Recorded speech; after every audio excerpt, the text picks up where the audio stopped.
Ilang bahay? Ilang bahay bawat isang pulo? 3, 2? Eksaktong 3 linggo 3 linggo na ako binubulabog ng volume ng radyo nila dyan sa kabila. Alas 7 in punto, bukas na. Ayaw bulo, hindi mo na kailangan ng alarm clock. Diba? Talaga bang sinasadya nila o mga pingi lang talaga yung mga kapitbahay natin? Nandyan kasi yung nanay ni Linda. Dami ka ba natuan? Ano, magbabakasyon? Sa aabot sa 12 Nakakalitiri. Namatay kasi yung asawa niya. Mukhang masigit pa sa 3 linggo tayong pag magtitis na. Kaya mo na. Sinabi ko naman sa'yo, ayusin mo yun, sira yun eh! Alam mo naman may sira, bakit hindi mo pa tinabi? Kasalanan mo! Ako pa ngayon may kasalanan? Ikaw ang lalaki, di ba dapat ginagawa mo yun? Hindi mo iniintindi sinasabi ko, oo ka na, oo! Ano ako, karpintero? Ha? Unti mo pa ng sila, ako pa magkukumpuni? Eh, ikaw nga dapat gumawa, no? Tama na!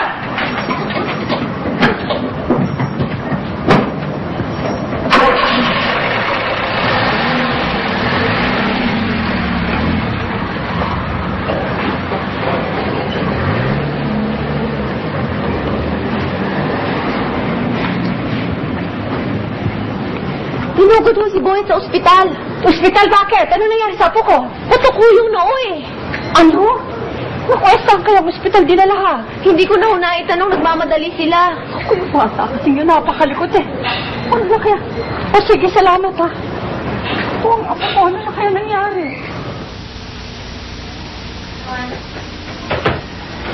Esther? Inian? Esther? Si Linda. Ay, Linda, halika, pasok ka.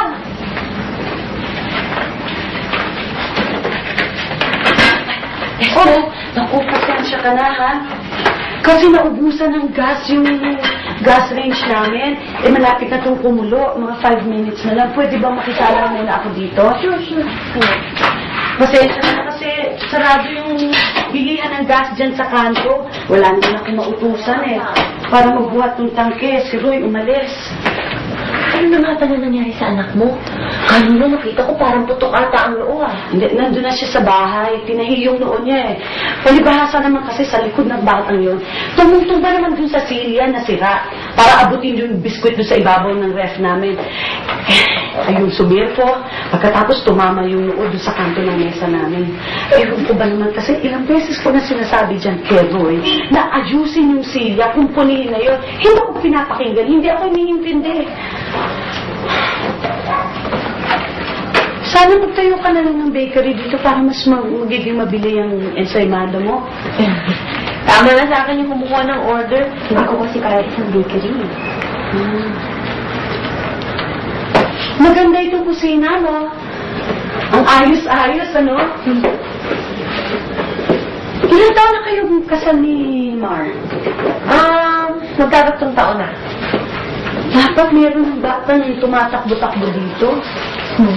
Darating din yun. Hindi pa naman kami naiinip eh. Alam mo, sa itsura mo, parang wala kang kaproblema. Parang kayo ni Mar, walang problema. Wala naman dapat problemahin eh. O si Roy, kahit na pinakamaliit na bagay, nakakairita sa kanya. Lalo pa ngayon na strike dun sa kumpanya nila. Andiyan pa naman ang nanay ko. Ay, oo nga pala. Ibigay mo to sa nanay mo. Kailangan ako kasi pumunta ng grocery eh. Maiwan ka muna dito ha, sa niluluto mo. Bahala ka na, ha? Hindi na, Esther. Okay na siguro ito. Sabi mo, okay na. Oo. Maraming salamat. Nakaabala ako eh. Sige. Sige tayo ulit. Sige.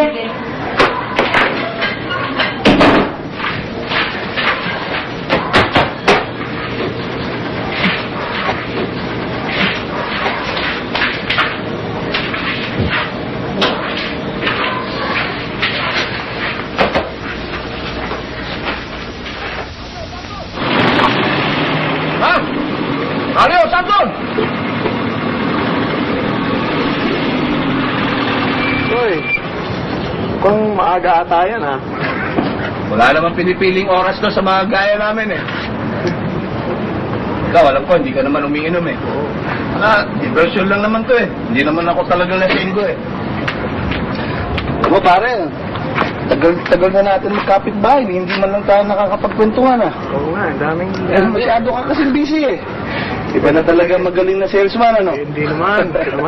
Ako nga, alam mo, gusto ko rin magganyan nun eh. Yung bang di korbata? Eh, kaso, nauwi ako sa pabrika eh. May strike kami ngayon, alam mo ba yun? Oo, nabasa ko nga sa dyaryo kanina eh.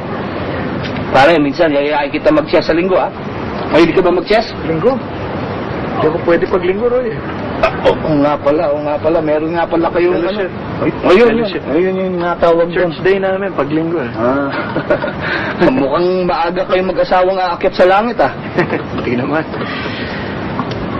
O di, paano, mauna na ako? Siya. Sige, Roy. Sige.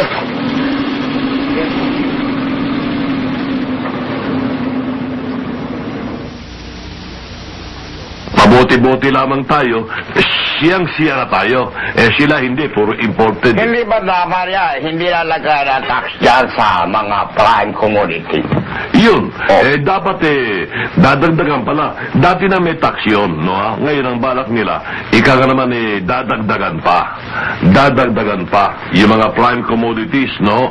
Yung mga pinagbilikod ng gobyerno na dapat sana maging magaan sa bulsa ng tao, tinan mo yung ika nga naman po, ilaw, no? At tinan mo naman yung ika nga naman tubig natin, tataasan pa rin yan, ha?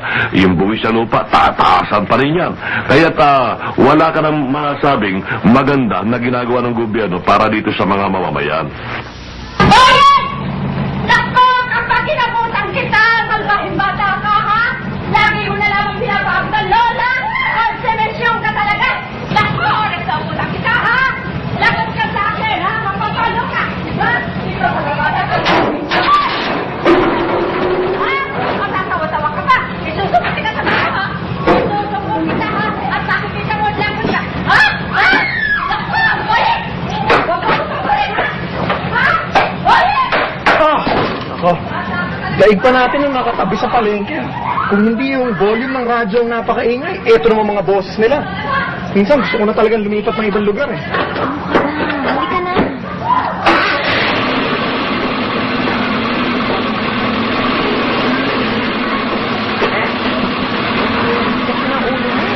Makikita mo ka sa kinabutan! Mga bata! Ay, Diyos ko! Nakita mo na kasi ka nagnasagasaan! Kasi ka nagsagasaan ng mga tao yan! Sige, we! Sige! Kahit kailan ikaw talagang konsubisyon ka! Bata ka, ha? Walang sabi na si Joey! Hindi ka sa puno mo! Sige, talaga! Kasalanan ko ba yun?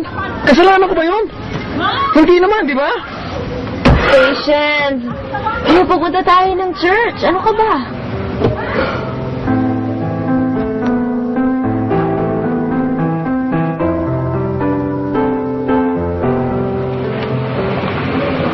Brother Mar, Hi. are you attending this seminar?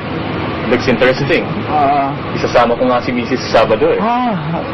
Ako, I'm not really sure. Baka wala akong oras eh.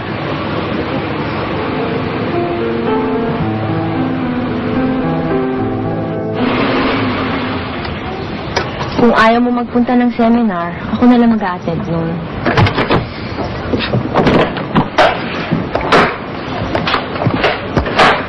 Maraming beses ko na kasing narinig sa radyo si Brother Mike na kanilang. Interesado akong malaman kung ano sasabihin niya sa seminar. Well, kung ganun, dapat siguro sabay na tayong mag-attend ng seminar. Dapat nga. Tahimik na tahimik ata ngayon dun sa kabila. Baka naman wala sila lahat dyan. Ay, nako. Kung ako lang ang masusunod, kung pwede lang maglagay dito ng pader na mataas at makapal, matagal ko nang ginawa eh. Tama ka na dyan. O, papasok na ako sa bahay, ah.